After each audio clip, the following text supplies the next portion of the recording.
I'm not going to waste your time. This is the full guide on how to win any 1v1 and fool defenders like it's a game. But to all the defenders watching, you better grab a piece of paper and take notes, so this doesn't happen to you. If you're new here, let's start with the basics. I want you to look at this clip. What do you think went wrong here? No, it's not just a bad choice. No, it's not just the skill move itself. There are two major mistakes he made. First, stopping the ball in a bad position. Stopping the ball isn't necessarily a mistake, but where and how you stop it matters. Look at Antony's positioning. He stops the ball in a way that completely shuts off his right side, leaving him with only one option to either force a weak move to the left or pass. That's not good.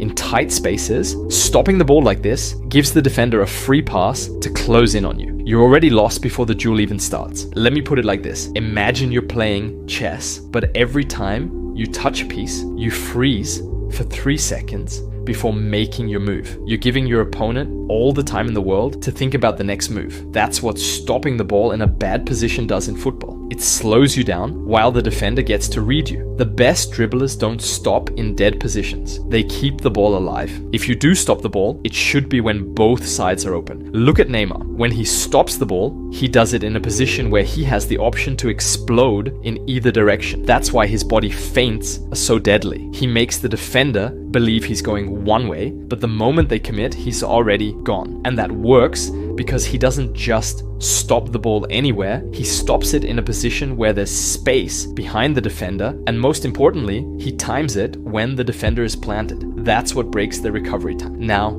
the second mistake Antony made, he pre-planned his move, he stopped the ball and started thinking about what to do next. And if you've been following football protocol for a while, you already know, pre-planning and overthinking kills creativity. Here's what I mean. When you try to plan a move in advance, you're locking yourself into a script that might not even match what's happening in front of you. You are extremely predictable and you are also slower. Getting into thinking about what skill to do every time will make you extremely slow in your moves, and in high levels of football, you have no time to think. The best dribblers don't play like robots thinking, first I'll do this step over, then I'll cut inside, they play on instinct. That's what makes them unreadable. They react to the moment, adjusting based on what the defender gives them. Messi said, "I never think about the play or visualize anything. I do what comes to me at that moment. Instinct. It has always been that way." Maradona said, "Just trust your instincts and go for it." Ronaldinho said, "My game is based on improvisation." Often, a forward does not have the time to think too much. You have a second, rarely more, to decide whether to dribble, shoot, or pass to the right or left.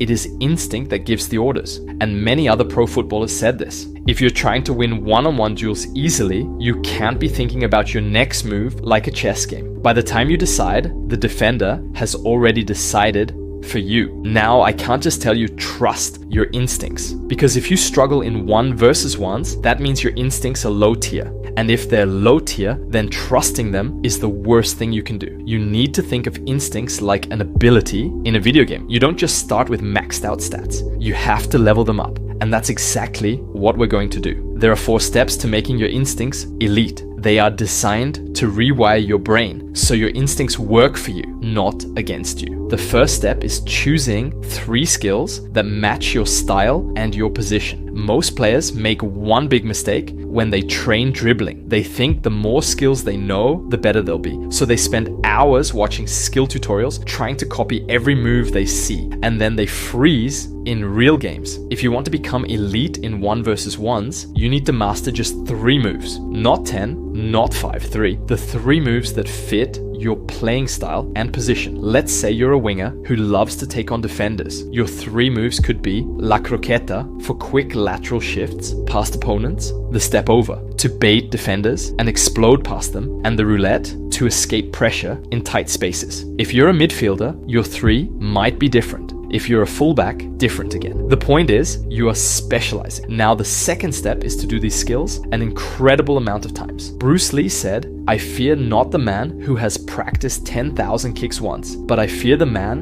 who has practiced one kick 10,000 times." So we want to do these skills for dozens of hours. It is better to practice 1 to 3 skills a lot of hours instead of doing hundreds of skills a little bit. Jeremy Doku also mentioned this quote, saying that as a kid, he just spammed one single move a lot of times until he became a master of it and could do it without thinking. That's the goal. You need to get to the point where these moves happen automatically. First, start doing them statically so you learn them properly. No pressure, no speed, just clean execution. Then add some movement. Start with slow, controlled movement, then upgrade it. Make it second nature. Now, once you learn it with enough confidence, we move to the third step, which is doing them freely with maximum intention. And by maximum intention, I mean you put all the effort into doing them while imagining real defenders pressing you, and you perform them without pre-planning. Just free dribble and give space to your creativity. In a real game, you don't get to stop and think. You have to trust the movement. If you've put in the hours, the skills will come out naturally. If you haven't, they won't. So when you train, don't just repeat the moves for the sake of it. Go all in. Imagine defenders, feel the pressure, and execute with full confidence. The last step is to get all of your skills you learned and apply them to pickup games with friends,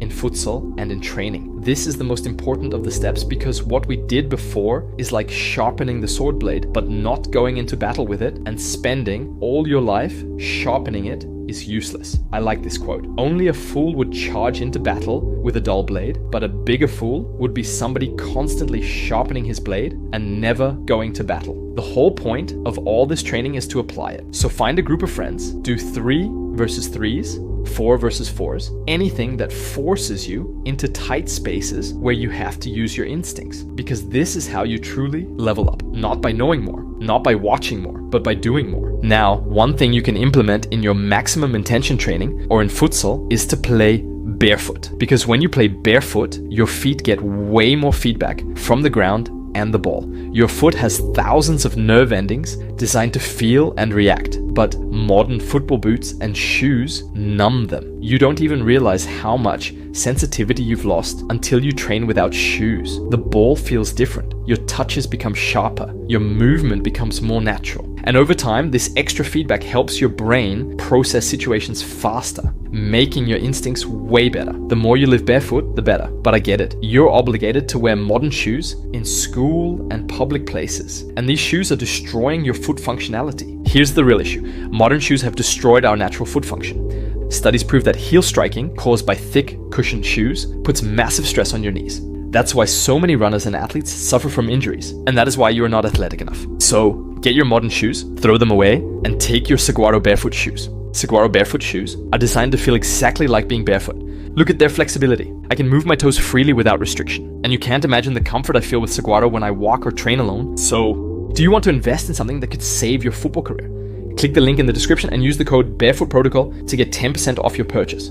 Having stronger feet directly improves your instincts because instincts rely on how quickly and efficiently your body can process movement. Weak feet equals slower reactions. Strong feet equals instant, explosive responses. Your feet are your foundation. If they're weak and restricted, your entire movement is compromised. But if they're strong and free, you will win 1v1s effortlessly. Now, there is something that not many people talk about in the football space, and it is proprioception. It's really hard to explain in words, but think of it like a sixth sense, the ability to know where your body is in space without looking. I'll explain it like this. Close your eyes. Put your left hand on a table or a wall and let your right hand float in the air. Now, even though you can't see or feel your right hand touching anything, you still know exactly where it is. That's proprioception. Why is this so important for dribbling and winning 1 versus 1s? Because proprioception is how you control your body while moving through space. If your proprioception is weak, you'll struggle to move effortlessly on the field. Your touches will feel inconsistent. Your balance will be shaky. But if it's strong, you'll glide past defenders like they aren't even there. Here's how to test your level. Take a ball and try juggling blindfolded. Sounds simple, but it'll expose your proprioception instantly. You can see here the level of Neymar. He's blindfolded, yet he juggles like it's nothing. That's world-class proprioception. Let me know in the comments how many juggles you managed with your eyes closed. And if you're enjoying the video so far, make sure to subscribe. Now, how do we improve proprioception? There are multiple ways. First, hand juggling. Sounds weird, but it improves your ability to track movement without looking. Second, single leg balancing. Stand on one foot, close your eyes, and try to hold balance for 30+ seconds. If you can't, your proprioception is weak. Third, blindfolded dribbling. Start slow, feel the ball, and train your body to react without relying on sight. You can start by dribbling without looking at the ball. Lastly, playing barefoot on uneven surfaces, like sand, grass, and futsal courts. They force your body to adapt in real time, making your footwork naturally smoother. Proprioception is a cheat code. When it's high, everything you do, the first touch, dribbling, agility, feels automatic. Train it right,